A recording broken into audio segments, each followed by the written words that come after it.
იმისთვის, რომ ძლიერი გახდე, აუცილებელი არ არის საკუთარი ძალის გაზრდა. სტრატეგიის კიდევ ერთი ვარიანტია დაასუსტო მოწინააღმდეგეები. Ზუსტად ამას აკეთებს ტრამპი, როცა ირანს ისრაელის მორჩილი ხელებით ურტყამს. და დონალდ ტრამპი არ თქუის, ის მართლაც გადაარჩენს ამერიკის შეერთებულ შტატებს. გლობალურ კრიზისში გადარჩენისთვის კონკურენცია.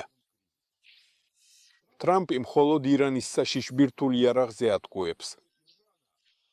მაგრამ ამერიკის შეერთებული შტატების ხელისუფლებას უწევს ზღაპრების მოგონება, რათა გაამართლოს ჩარევა სხვის საქმეებში. ამიტომაც გაჩნდა ზღაპარი ირანის ბირთვულ საფრთხეზე.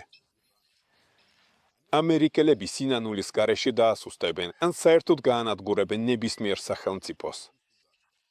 ეს არის ბრძოლა გადარჩენისთვის კრიზისში. აქ არც მეგობრობაა და არც თანაგრძნობა.